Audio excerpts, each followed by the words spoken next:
And she said, I will sell your stuff on one condition, that you just don't sell it anywhere else. I'm like, that's fine. No one else is taking it.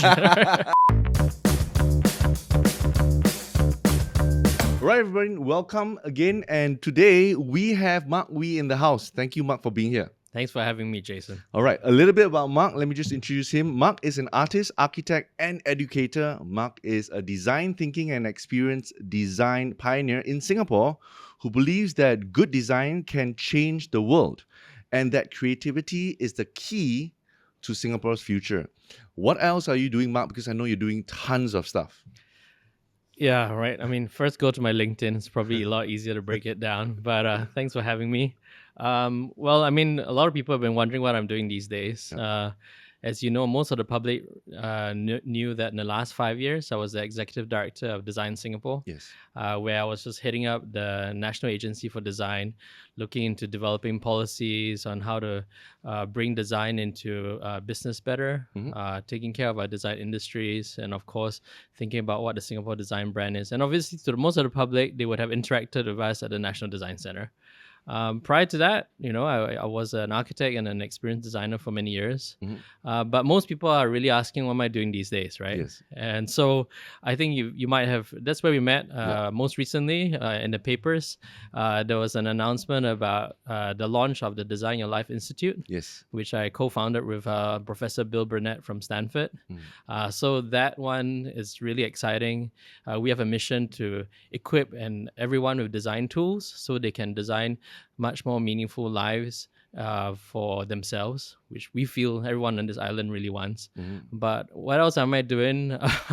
I'm also the managing director for a friend's company, MiniWiz, where we are the kind of global pioneers for taking single consumer trash, making it into building materials. So we are on a mission now to also try to kind of disrupt the business events industry through this new sustainable booth exhibition system we have. Right. That's also made from trash. And then on the side, when I'm still in the rest of 24 hours, I'm still practicing as an architect and an artist, but really on a selective basis. So this is the National Day. I don't know when this podcast is coming out, but we just launched. I just launched a little collection of a collaboration with a children's clothing company called Mouses and Birds, where my drawings are on children's clothes. So if you have more children than you already have, please get some. Yeah.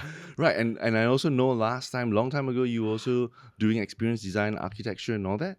Yeah, so I mean, I'm trained as an architect. I went to school and did architecture, but also have a license in architecture. Right. So I've obviously it's something that I always practice and has been dear to me from the start of my profession. Right. But also just me being just kind of constantly curious about everything. Many years ago, I was just really interested in how an entire experience could be designed, all the way down to the service touch points, the products that were part of the experience. And I just kind of I guess, you know, kind of created a sort of pioneered a field of experience design where I was able to do that, where we apply kind of design thinking towards thinking about how to actually engage people in a more meaningful way through products and services. So yes, so I was doing all that many years ago. Right. So not only the buildings and architecture, but also the experience that people have. Absolutely, yeah. So I mean, some things that maybe you'll be familiar with, if you go and buy your flat from the Housing Development Board, we will have designed the entire experience from, you know, from start all the way to your to you going to Toa Payoh Hub to make an appointment, to you getting your keys. If you sit in any of the Singapore Airlines lounges around the world, you know, that new format lounges, we actually created experience for it. And if you bank with Frank, you know, OCBC has a bank called Frank. We created that young bank for them to reach a different customer segment many years ago as well. So those are just some of the things we've done alongside other sort of other kind of experiences over the years. So Mark, I'm very curious about people living out their passion, and it seems that passion that you have or that fire you have has been something about design, something about creativity. Yeah. When did it first start? And share with us your journey. Wow. No, I've always been a kind of creative kid. I've always been a curious kid. Always sort of had an independent mind, and also just had parents who were just very encouraging to just encourage me and my sister in our interests. So I think, sort of creativity has been something that I've always held dearly. And on top of that, I've always had the belief that, I could pursue my interests and create even a career for myself, even if it didn't exist. And I was just very fortunate to be able to kind of do that at an early age. Yeah. So give me for example, an experience that you had last time when you felt that, okay, I was doing this and I felt that, hey, this came naturally. Was it like a CCA you had in school, or do you enter art competition? What gave you that green light to say that, hey, that is your north? Kind of just try to follow that. Well, I don't know. I mean, I think there will probably be a few experiences, but I mean, some things that really kind of stick in my mind today. I mean, even at a very early age, I think, my parents knew I was like, I did pretty well at art class. Okay. So that's very Art class simple, means right? what? Just crayon, Like Yamaha art class, like during those Okay, days. okay. So my parents like they knew I was doing well and I would win some of these art competitions. So clearly my parents sort of like just made sure that I could pursue that. The other thing was also my parents were really encouraging about me pursuing art in school, because where I went to school, I mean, even today, I mean, art isn't a subject that people take very seriously. Yeah. Right? It's just like how Ming, Yeah, it's like how Ming. I mean, today I think with Sota and all that, it's so much more sophisticated. Yes. But during that time, it's really like, right, no one takes it seriously. So because of that, I mean, even when I was in secondary school, right, I had to ask for an exemption to actually take my 10th O-level subject in art. And my mom had to go and then talk to the teacher and says, hey, can we make an appeal for that? Because no one else was taking it, right? So first I had parents who encouraged that. Yeah. And then, of course, I mean, I think just growing up, my parents actually are just, they like interior design. They like, they had a good eye for things. So I think growing up, you're already kind of surrounded by that. But then the other thing around... Were they in that profession? No, so unfortunately, I mean, they don't. I think they don't. They run a small local business, but they were never in a profession. But although I had some relatives who are architects and interior designers, so in some ways, I kind of took inspiration from that. But my parents themselves no. But what I took away most was they always just told us that we could do anything. And nothing was impossible, and they were just very supportive about everything we did. But my grandmother used to be a famous chef.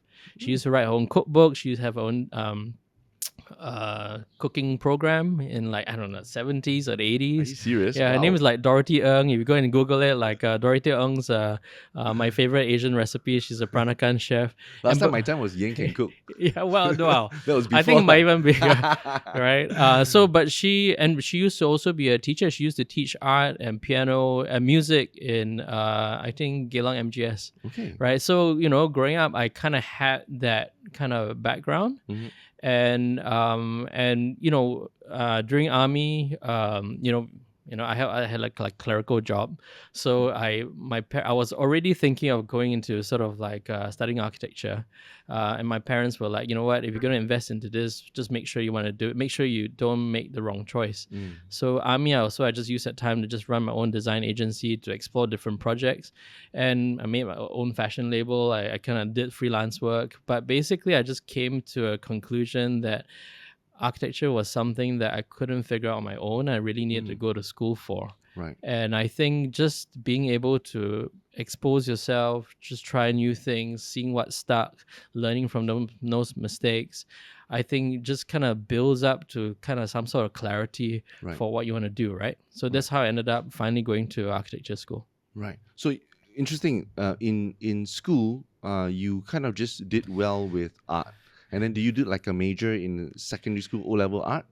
Well, I mean, JC art? so I did primary school, secondary school, I did O-levels, I did A-level art. Wow. Although, to be honest, the junior college I went, there were only 3 people in the art class. That's how like unserious art was.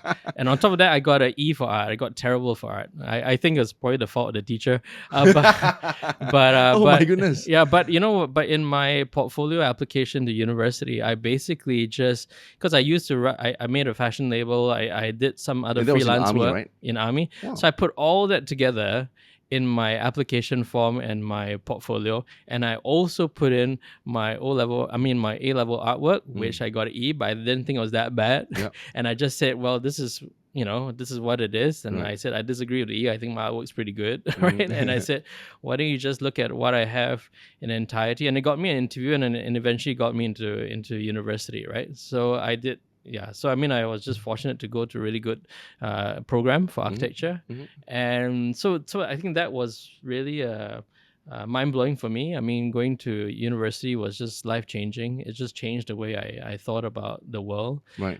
But just another reference to what about my kind of growing up years that sort of like shaped who I am was, I used to, outside art class, I used to just hang out with a lot of friends in the neighborhood.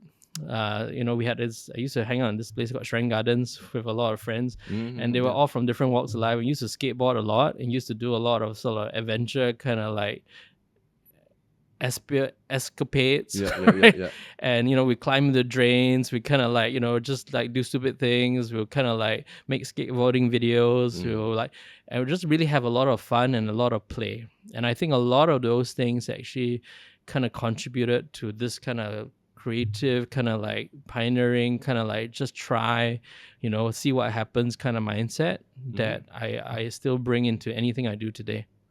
Yeah, so it's interesting that you talked about play, and when I talk about performance, and if you want to, let's say somebody wants to be industry number one, they want to break that barrier. Yeah. At that level, it is not only just work, but it feels more like play. Yeah. It feels more like fun, that you are adventurous. It's almost like skating. You try new tricks and you just try it, because the trying helps to break that barrier. Oh no, absolutely. I mean, play is so underrated, right? Yeah. But if you look at even the best sort of like people in whatever field, I Yep. mean, it could be in scientific fields, more formal creative fields, or any profession. There's a ability of play that they have in experimenting, asking unexpected questions, looking at it from different angles, that I think ultimately there's a creative sort of perspective to their profession. And I think play is linked to obviously creativity, and play is being able to sort of like just in a way kind of try new things, innovate, don't think too hard sometimes, take some calculated risk, and be okay with failure. Yeah, and actually, and skateboarding actually is one of those things that really teaches you very well, because you always fall down, but you get up. Yeah. And the truth is that you're always sort of like innovating, because you're looking around the street to see what I can grind on or what could I slide on. So you're kind of improvising, right? Yeah. And I think that's super important in life, right? And in many ways, I mean, I think years ago there was a PhD student that did an interview with me about sort of my professional history and so-called success, and she said what attributed towards those things, and I talked about skateboarding and hanging out with people, and I said a lot of those things are not unfortunately encouraged in the school system. Right? School systems are all about getting your grade right or getting the right answer, and the truth is, in life there's no always right answer. There are many good answers. I like your analogy about skateboarding and how that looks like that's where creativity meets failure, and we're just trying to find different things to do, trying to find, maybe that works, we'll try that, and it's the idea of like a skateboarder will always fall. And you just get up, and it kind of numbs you to the idea of failure, and then failure is just like, okay, you do it 16 times, 17th time you get it. So failure, like numbing yourself to failure is huge. I mean, the other thing I also remember was that the first time I failed a test was, I think, when I was in maybe like Sec 2, 14 years old. I think I failed a history test. Okay. And I thought that really sort of was important, because I failed it. I was like, oh my God, right? Oh my God, never failed anything before. Then you're like, oh, that's it. Let's try again. And till today, I remember that failure, because I realized that actually it wasn't such a big deal. And that has stuck with me today when I'm going to try new things and people say, what if you fail? I'm like, so you just kind of figure it out after that, right? So I think these things, to be honest, really kind of like shape your mindset. Yeah. Awesome. So share with me about how you kind of like did up your fashion brand, fashion label, and you did freelance design in army. Like, Yes. how did that work? That means, did you have that before army and then you were expanding it? Or like in army, I have a lot of time, like, what should I do? Let's make some money. Was it money or was it just, I needed an expression? Well, yeah. So A clearly needed expression. You're not going to express that much of what I wanted in army. But so A, I was going to get I knew I was going to be assigned to a clerical job. Yeah. So I had kind of time to kill, right? Yeah. So what I did was, and then I used to skateboard. So I remember sort of like just going to army, and I bumped into a friend of mine who was also used to skateboard with, and he was also going to be in a similar situation in army. So we were like, okay, what are you going to do for the next 2.5 years of your life, right? Exactly. Like, what do you do? He's like, yeah, man, let's find something interesting. So we just started from there. So I knew two things. I had this sort of length of time to also be clear about what I wanted to study. And I basically said, okay, why don't I just really kind of explore? So we first started, and in many ways, like even the Design Your Life Institute, we're just designing forward, right? And just playing and seeing what doors open up. So I remember the first thing we did was, because when we used to skate, I don't know where you used to skate, but skate t-shirts were really cool. Big Mambo shirts.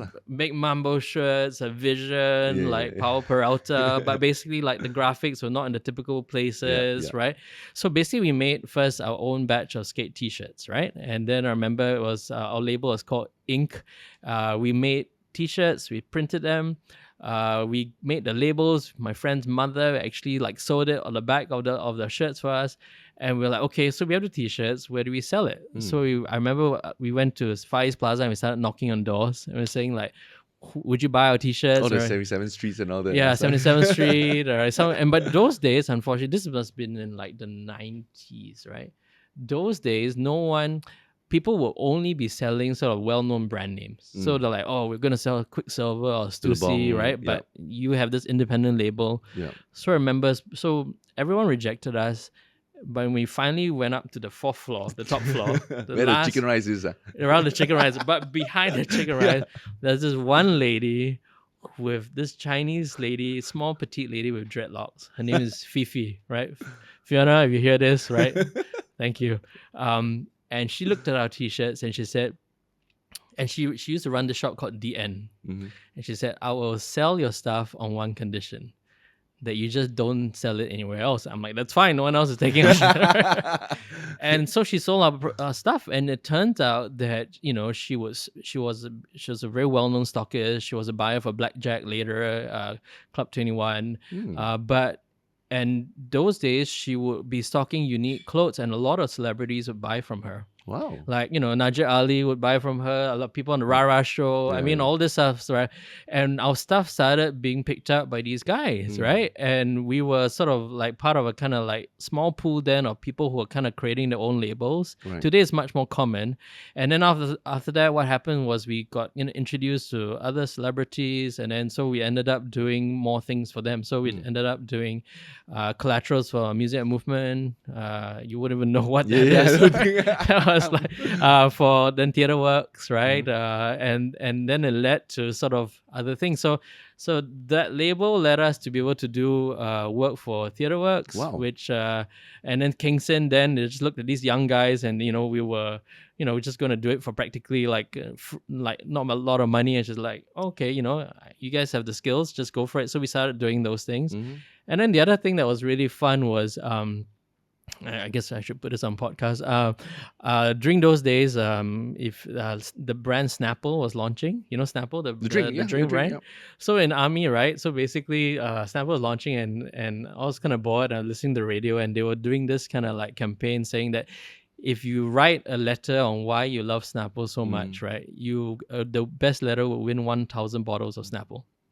Right. So during those days, I was like, okay, it's like, so I just type my letter and I just like, send the letter to them. And those days were fax, right. And basically I win 1,000 bottles of Snapple. So I'm like, okay, what I decide, go down and I pick up, all this stuff. And then I ended up talking to them and telling them that, I also do some like, copywriting and sort of art direction. And then we ended up doing a lot of work for them as well. as well. I mean, we're just a bunch of kids, right? So So all what work do you do for them? so I did Copywriting. some ads, some copywriting ads. Was this your first foray to ads? Yeah, and actually, more interestingly, the main thing was she said, "Okay, you had the best letter, so you won. Congrats! It's 1,000 bottles of Snapple." But Yeah. 50 other people who wrote in letters that didn't win, I will pay you $50 to write a personalized letter to all 50 of them each, as a way that Snapple makes this human connection with our customers. Right. Wow. And then on top of that, that's how I got my first paid advertising, sort of like, kind of that kind of job.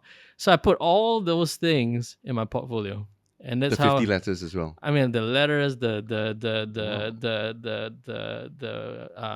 collaterals for theater works, the fashion label, all those things. Wow. I put it in, and then that's how I got my interview with Cornell. Yeah. Amazing. Yeah. So I think you talk about it in Design Your Life. Is about prototyping. Yeah. There's the idea of like you don't know, you just need to open the door, and the first door will lead to another door. Absolutely, And right? Wow, who would have known that there's two guys in the army trying to come up with skate brand, goes to celebrities and Snapple and all that, and then you started doing that, and that was just because you did the first thing. Yeah, and that's the thing. People overcalculate, right? Yeah. There's this thing about sort of just, in many ways, kind of just trying. Yeah. And then, of course, sort of just seeing life opens doors into other things. And I think why people also gave us a chance is that we were curious. Yeah. And we were kind of like, we're exploring, and people always like curious people. Yeah. And I've never been turned down out of curiosity, just to meet people, ask them questions, and connect. And I think that's something that's really undervalued, this idea of curiosity, this idea of like collaboration, this idea of just like, trying new things. We really need that. Yeah. From when I think about like who do I feel most open to, is actually people who are most hungry. They're like that. They're the hunger for something, and that I think that curiosity feeds into the hunger that I want to learn more, I want to do more, I'm willing to try. You wanna do it for free? I'll do it for free for now. But if you really like my work, can you pay me in the future? It's that little hustle, but that the idea of like it's still coming back to creating your luck. You do everything where people around you are the decision makers, and then you create your own luck because they see your effort, your hunger, and your curiosity. And that opens doors that Absolutely. just that opens doors because human beings are just fired up when they see somebody on fire. Yeah, and the truth is that every successful sort of like personality out there, if you really ask them about their journey, it's never linear. Yes. Never linear. That is true. Right? And there's so many things that you could say there was unplanned, but I think there is something about just starting and moving that allows you to have inertia to open up other things, rather than sort of like just overanalyzing, thinking about all the things that couldn't work, as opposed to thinking about all the things that could work. That sort of like inform your action about whether you should move forward and try, rather than just sit down and deliberate all the time. Yeah. So something also about the idea that why try something when I know that I might not succeed? That holds people back, right? And that just caps people from just opening the first door. Yeah, and the truth is also you can take some calculated risks. Yes, definitely. Right? I mean, it's not about. I mean, not everything in life are sort of like these 0 to 1. Like if I burn and and doesn't work out, it's just going to end in disaster. True. I think it's also a kind of muscle you build up when you're young through smaller actions, and then that can build confidence for you to take on bigger kind of challenges. So I feel a lot of things I started, like I find linkages to being on a skateboard, falling down, getting up, and just practicing till you get the trick right. Yes. To like investing a couple $100 making some t-shirts and seeing who buys. If not, you just have a lot of t-shirts to wear for yourself. That even till today, right? Even just for me, kind of, I was a kind of pioneer in this whole design thinking, experience design thing, just trying out something and just see who would stick. And then today, right, the stuff I'm doing, we're starting an institute trying to bring that skill to everyone. So, I mean, just that's life, man. It's the beautiful heart of a designer where it's never, or you can call it a scientist, you can call it an artist, that the first 15 paintings or the first 15 iterations is going to be bad. Yeah. And that's okay. And that's just part of the whole thing. And I think a lot of people, and also for people who want to go into social media, that also is stopping them as well. It's like, it's not perfect enough. I don't want to do the first video or the first post and all Yeah. that. But the quantity increases your quality over time. And you Yeah. need that quantity to give you more and more distinctions of like, now I see more things and that's why. And it's just so idea of life that some people that are willing to reach outside of what they think they can, but still in the end get it. Yeah, no, yeah. And so these are muscles. These are muscles. I mean, on one hand, in my life, I asked what kind of muscles are built. I mean, so one from a skill set, right? I draw as an artist, Yeah. right? Shout out, you can go to my website, maui.sg. But that comes from sort of just doodling in my books from, class from young. Just, but, just being able to draw so much, you kind of like know your own style and you kind of know how you can execute something. But on the other hand, another muscle was this sort of like try and then, just try again. And then somehow also an intuition around what what opportunity is presented to you in terms of life, where certain things are just connecting. You think, okay, there's something here I should just jump on. That it's that you build up, and then the older you get, you're just more confident and maybe you're clearer. But it comes from years of sort of just kind of tapping in to the intuition. So I like last time I was in insurance and financial advisory, and then a lot of people who like fail. And I'll be in 6 months. If you stay after 6 months, you have a high chance that this guy has a good attitude. And there was this one girl last time, and she's like, she had really bad production. Like nobody wanted to buy anything from her, but she just stayed the course and carried on. And then we call her the 打不死的蟑螂. It's that cockroach that never gives up, and that attitude is so beautiful, and that embracement of failure that hey, we just carry on, and now she's good. Yeah. And it's that fire of just keep going. As long as you're driving, you can turn the wheel and you will reach that destination. Well, that's true, but I think that also has to be kind of underpinned by. I mean, I was talking to Bill the other day. I was saying there was a recent kind of research study about sort of what are some of the most important qualities for good CEOs and things like that, and basically it was about self-awareness. So I think that needs to be underpinned also with self-awareness, right? Because the truth is that you could be trying something all the time, but maybe maybe you don't have, but you're not going to be great at it, and but yet you're kind of maybe refusing to acknowledge it, or maybe you're just kind of like ignoring some delusional. Yeah, you think you're good, but the market doesn't see it as that. Yeah, so I think you got to sort of counter that with self-awareness. Yes. And self-awareness hopefully comes with you just being also very open about how to improve yourself. Maybe having a close circle of friends who can also be very frank with you about where you can improve. Yeah. And then being able to humble enough to sort of just adjust yourself and learn and and improve and ask questions. All the way, even for as long as you live. I think that's probably the best combination. So I always say there are two kinds of leaders or two kinds of people. One is egoistic and one is humble. Yeah. The humble is like good soil that anything you put in, there's a potential of growth. Yeah. The egoistic is hard soil that no matter what you put, nothing happens. And the ability for us as human beings to be so aware to keep understanding that yes, I need to work on my soil so that I'm able to be open to people, so that when gems do come, and they do always come from different people, that soil can pick it up.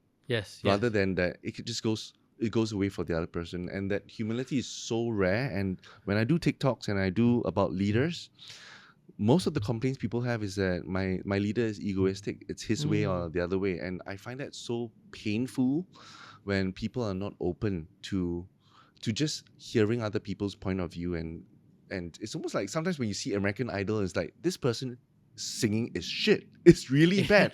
But they are so delusional to say that you have no idea what is it. So it's like, wow, is this that whole... There is that tension where we want that confidence people have of themselves, but yet we want that almost that water-like humility that anytime you can actually move along with that self-awareness. Yeah, I mean, this idea of meekness, right? So meekness is about knowing who you are, and in a way also acknowledging what you're good at, Yeah. but also knowing that, not to sort of like over market or overestimate yourself, Yeah. but also just acknowledge where you're good at. It's a gift. And I think it's about, it's not saying, oh, everything, oh, no, it's not me, not me. No, certain things. So I know my strengths, right? Yeah. I mean, we talked about it. I mean, my strength finder is pretty clear, right? I mean, I'm futuristic, Yeah. strategic, I have ideation, input, and achiever. Yeah. So what that means is that just naturally my brain is just thinking about, I have a sense about what's next. Yeah. I have a kind of high endurance to try to get there. Yeah. I ideate easily, right? I just need knowledge, but you kind of know who you are. So, but there's certain things I'm just really crap at, right? So I think humility is also just acknowledging who you are, Yeah. and then what you're not. And I think the other thing also about leaders, I mean, it depends also what kind of leader you want to be. Some people are quite happy, sort of just in a way, driving their own point of view, but everyone hates them, right?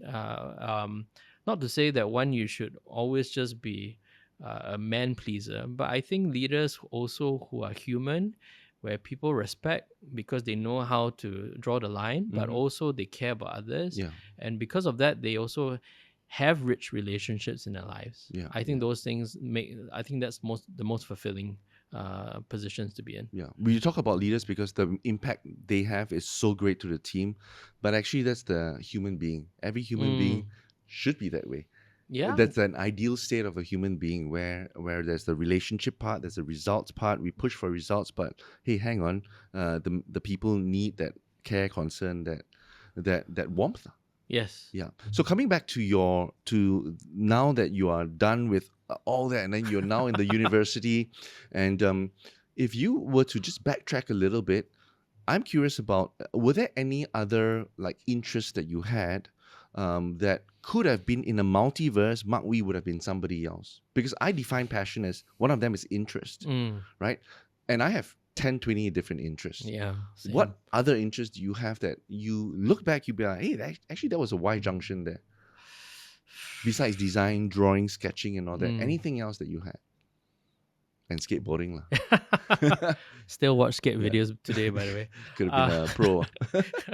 There's no way I can pull off some of the stunts. But I've always been, like you said, had a diverse bunch of interests. I think rather than to live in regret, to say that, hey, should I have studied something else? And knowing that in today, there's still many things you can study. Yeah. I do know that I was always interested in business. Being entrepreneurial, interested in kind of things like brand innovation. Yeah. So those were, and even real estate, right? I've always looked at houses and properties and all that. As an architect or as an investor, or I what think would that be? I'd love to be a real Business? estate developer. I think I could Developer. build some really nice buildings, right? Okay. But so all these are things that, in a way, not totally outside the universe what I do, but clearly were still are areas of interest that I do ask myself, if I had studied those things formally, would it have led to a different life? But because you think about things like business, things like real estate, things like even innovation, brand, I think very much I'm still able to think on how to build those things in the next 50 years of my life, right? So I don't see, but I probably would have to learn about these things, sort of out of school. So on that note, I mean, the other thing also, I'm an artist, right? So this idea of should I have gone to art school and all, I don't know. I don't live in regret. I really enjoyed school. One thing that I remember was, so I went to Cornell. And I'm just going to shout out to my grandma, who was passed on. My grandma basically gave me all her money to go to school, right? Because it's really expensive to go to school. And, she was just one of those, big-hearted women who just said, she's getting quite old. And she said, why don't you just take and go to school, right? So, when I went to school, I remember sort of orientation day, and we're all standing in the light, in the kind of gallery. And the dean basically looked and looked to us, and then basically said, "Parents, turn around and look at your kid. Look into his or her eyes, and says, "Remember what you see." And this was August at the start of fall, right? And it says if they come back to you in December for holidays, or or maybe summer, he says, just remember that it will change the way they look at the world forever. Mm. And he says that's what the education is for. So I just had a blast of a time in school, but if anything, it just allowed me to just look at the world just differently and how to create great ideas in anything I do. So, and that's something that till today I'm just grateful for going to architecture school for. Awesome. So if I were to just try to break it down, so your interests were all about design within the design scope, right? So branding and all that. You still have interest in that, and my personal belief of interest is that the places where we have interest in is the places where we grow the fastest. Yeah. Right. So if you were to go into, let's say, branding in the future and all that, that's where probably you have an exponential growth, because it's almost the universe speaks the same language as what you already understand as design. Yeah. Right. Yeah. So there's one part that's interest. There's another part that's called strengths, and you mentioned about strength just now, a little bit about the futuristic and all that.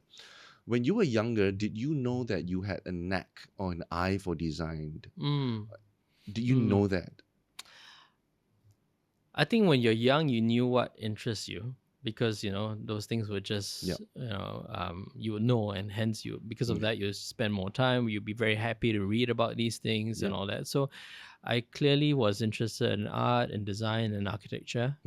And also was always interested in new innovative inventions or ideas, pioneering ideas, which led to either technological ideas to even great brand campaigns. Also, kind of like pioneering in a way, because they communicate things in different ways. So I was interested in all those things. And then I think so what sticks. Then of course when you go to school, if you're good at something, your grades should show, right? So I did well in school, right? But your school was architecture only, right? Yeah, but but the interesting thing about Cornell is that, in the American system, you can do a undergrad, but you do all these electives, right? And in a way, sometimes you could even make up your own subjects and all that, right? But yes, very much, right? But the architecture school there was also very different. It wasn't just about helping you create a formal building. I remember asking a professor one time, because I didn't know how tall a door was, and I was in review, and I said, is it important that we figure out some of these technical things? He's like, Mark, we're not here to teach you about architecture. We're here to teach you how to think about architecture. He says, you figure out how tall the door is later. So it's just a way of helping you think differently. But obviously school is a good gives you a good sense about what kind of skills you have. So clearly that. And then of course when you start in your professional life, if you find some success in what you do, then you kind of figure out you have a knack for it. So that just came with a number of projects I did that just won a number of awards, and it got some public recognition. So I think those things sort of like affirm you. And then of course the other one is that in spite of all those things, does it give you joy? Because I think that joy would just compel you, and you're not doing it because of other people, but you're doing it because you genuinely like it. And I think when you genuinely are interested in something, you would just kind of like pay more attention to it, right? So I think that's what maybe validated me. And I don't know. My wife always says that she found it very unusual that her husband always liked what he did, because she's used to sometimes just something you just get a job to pay the bills, right? You do it out of duty. So I've just come to realize over time that, fortunately or not, I could only do something I like. I couldn't do something I don't like. So so this thing about how did you know early? Were you good at it? Just came with the territory of just how I live my life. And that's the interesting thing. If I kind of like draw a bell curve, there's a very small percentage of people that cannot do work that they don't feel that lights them up. Very small percentage of people. Really? Because what I see is more of like our grandparents' time, our parents' time. We do it out of duty. We do it to provide. So there is a different reason why we do work, to provide, and work is just a certain output, and we get input with salary. That's it. But there's a Yeah. very small group of people who cannot take that. It's almost that their life will shatter if their entire life was just all about that.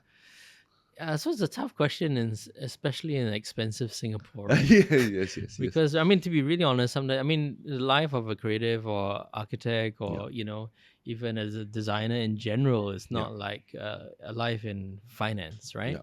But I think so. I do ask myself, oh, if I had pursued something else, would I have made more money? But I think it's about playing the long game, and I think I think professionally, I've just been really fortunate to still I guess find some success and fulfillment at the same time. And yeah, I'm just fortunate that way, right? But it's a tough call in Singapore. It is, and so that's why.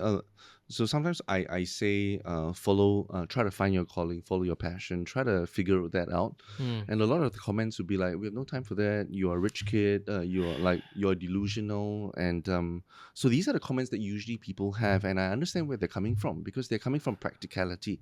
Is that you have the luxury because your father is somebody, or you have a big mountain behind you, that kind of thing. But I start to now see that there are some people who either there is a greater group that has just given up, and there's also a bigger group where it's just it's okay, that is duty is fine, and duty is enough.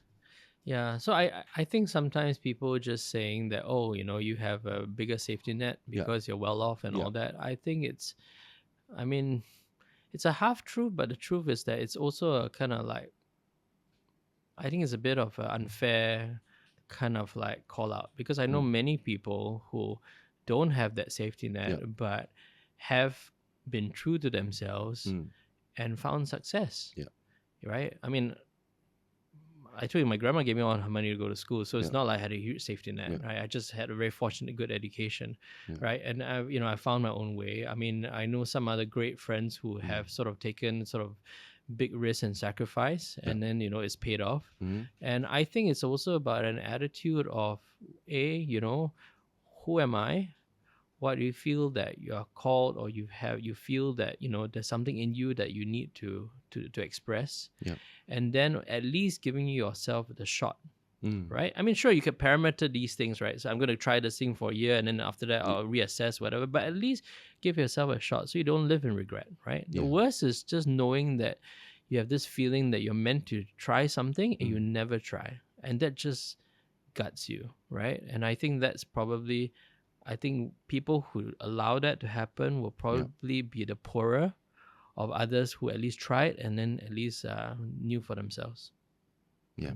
So there was one, I see where I can find it. There was one a book about 5 regrets of the dying, and this is a nurse called Bonnie Ware, and she interviewed all the people who had only 3 months to live. Wow.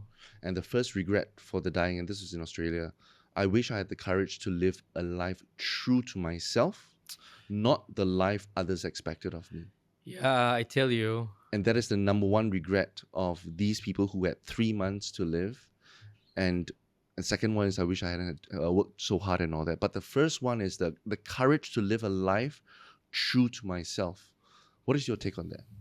I tell you, I mean, it's painful. So, So I mean, like I said, I've been very fortunate to, in many ways, kind of found a way to make a career where I'm also able to kind of like, creatively express myself, hopefully make an income from it, and also feel that I'm making an impact. But I also, I mean, when you mention that, I just can't help but think about some people I know who have not allowed themselves that and regret it. So years ago, I mean, I used to have a doctor I would go to, right, for my health, right. She was and I wouldn't name her, but she was a very well-known doctor, extremely well-known, famous, sort of had a clinic in Mount Elizabeth and all that, right? And clearly was ticked off the boxes, ticked all the boxes. Doctor, specialist, made a heck of a lot of money. Mount E. I'll go to this person for a checkup, and then we became friends, right? And then one day she said, "You know what, Mark, I hate my job." Oh, wow. I did this because my parents told me to study it, Wow. and I'm pretty good at it, Yeah. but I hate it every day. Mm. And I'm like, wow, dude. I mean, think about that. On the outside, that person would look like she had the perfect life. She had the shit. Everything is good. Everything was there, right? I mean, like, right? But Yeah. imagine living that and then yet just really hating it. Yeah. I mean, which is who's, are you successful after that? Are you not? Yeah. It's tough, Yeah. You might be successful materially, Yeah. but you don't even enjoy what you do, and Yeah. yet you feel like you can't stop. Yeah. And then versus others who might be doing something they enjoy.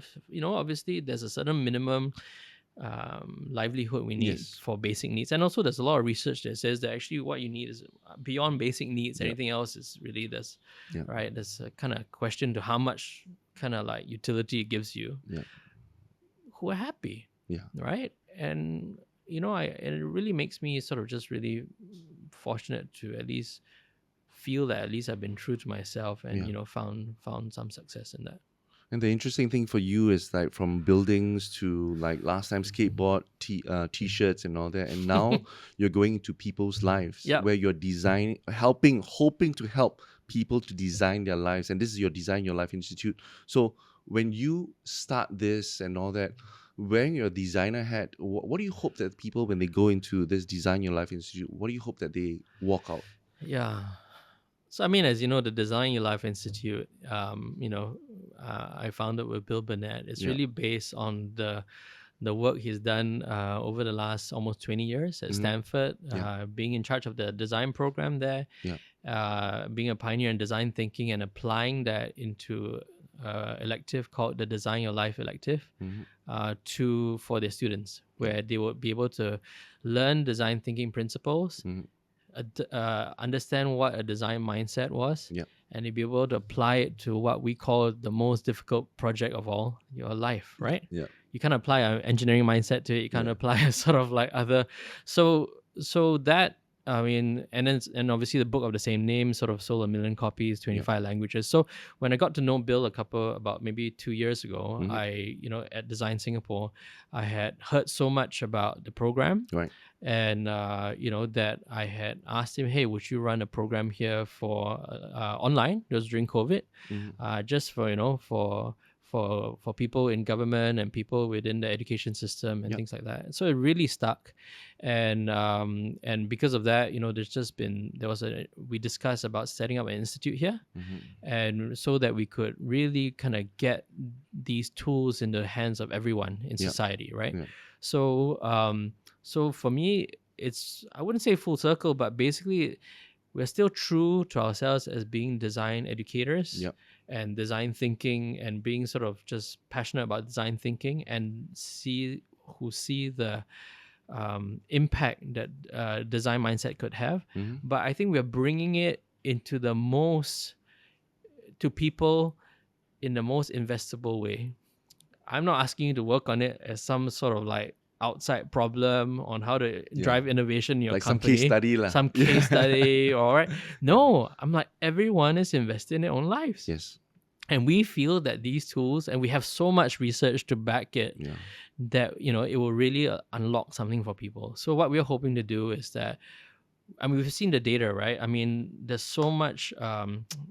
We have a pretty unhappy workforce, Yeah. high disengagement rate, high sort of quiet quitting, Yeah. and I mean, in my late 40s, I've been meeting so many friends of mine in mid-career who, some have been retrenched, some have been stuck, some know that if they hang around if they stick around in their jobs and they go past their early 50s, they might be retrenched, and then there's no way out. Yeah. Or if they need to pivot, they just don't know how to do that. Yeah.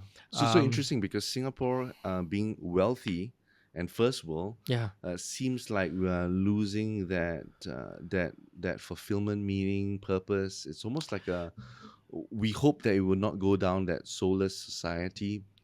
But yet, the studies and the research about like Singapore being unhappy, one of the unhappiest nations, engagement down.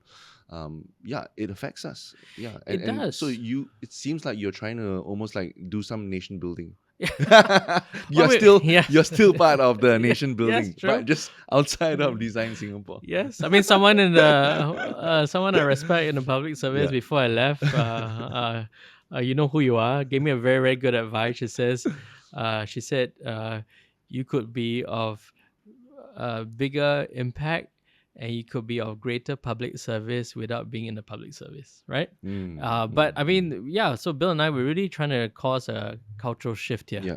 right? We want to hit 20% because that's the tipping point. 20% Right. people in Singapore. Of people in Singapore. So we did our math. That's probably we just need about maybe what, I don't know, about 1.5 million? Yeah, 1.5 million, right? We minus babies and all that, right? But really, I think we feel so strongly that people here are yearning for possibilities. Yes. And in a way they kind of need to be bold and courageous again, to need to have their creativity sparked again, because that would bring a life and a joy that we don't have. And it's so sad because we are such a model country and we're such a miracle to the rest of the world. And in a way, kind of, we are prosperous, but yet our soul may not be prosperous.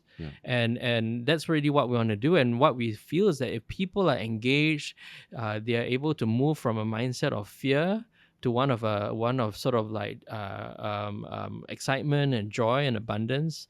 This view of like, okay, you know what? If something doesn't work, I'm not going to think and wallow about it, but I can create new possibilities myself. I think that would just be so powerful. And that's really what we want to just bring to Singapore, and we want to show that. So we even have a TikTok channel, right? But basically we want to talk about this, but we also want to have more stories about people who have taken the program and found success, just to inspire other people that, you know what, you can live an abundant life and a creative life. So do you think that because this sounds like a major project, right? For you, I believe that sometimes for passion, I believe that there's also the whole idea of values that we have. What values do you think you are living out from, not only from the design you have done long time ago to now? Was there a consistent value that you felt that this is what I'm living out? I mean, obviously based on my strength finder profile, I mean, there's certain values that just sort of come up from that. I mean, I value innovation, I value originality, creativity, those things, right? But I think for the institute, something that really kind of touches on my own personal values is I actually believe that people are given gifts and they have a purpose on this world. And I think I think that God's just given us unique gifts. And we are created for a certain destiny. And I think it is in the human heart of everyone to want to find fulfillment in what they do. And to also want to be able to express how they were made. I mean, it was that amazing sort of that quote from Chariots of Fire, right? There's a guy who was running, and he just said, God made me fast, and then when I run, right, I feel His pleasure, right? I mean, it's kind of like that. I mean, just the idea of that people are made uniquely and they want to express themselves. And if they can find a way to express that, the world would benefit. And they will also find joy. And I think with the Institute, we're just trying to find a way to give people that confidence and the tools that they can actually, that everyone has a right to be able to design a meaningful and purposeful life. It doesn't mean that everyone's just going to quit their job and be a scuba diver in Bali. No, right? But it's really that they can design their life. And sometimes their job is really just to be able to provide for the family, and that's already meaning by itself. But then they find creative expression in something else. It doesn't matter, right? But I think that's really the heart of me and Bill in trying to drive this institute. And it's a non-profit, by the way. That's really why we did it intentionally, so that we could really kind of drive this as a national movement. All right. So where can people find more information? So obviously our website, designingyourlife.institute, TikTok channel, DYL, I mean, Instagram, LinkedIn, we've got it all there. And obviously, just find us. just hook me up on LinkedIn. So you're gonna have more workshops or anything? Yeah, like so we have some workshops coming up. Yep. Go to our website and just put your name there to be on the sort of alert list. Yep. But we have Designing Your Life Career 1.0 for early years at work, and also a mid-career workshop, and then another men's workshop and a women's workshop coming up in the end of September and early October this year. And many more to come. I mean, we hope to be able to get a real regular rhythm of programs and public workshops happening in 2024 onwards. And this thing is here to stay, man. All right. I missed out the last one. I'll go for the next one. Design Your Life. And I'll this go thing for is here to stay. So thank you so much, Mark, for your time here. And for those who really want to be able to start to use design thinking principles in your life, check them out. And I do believe in purposeful living. And it's been a great pleasure talking to you. Thanks, man. Super. Thanks.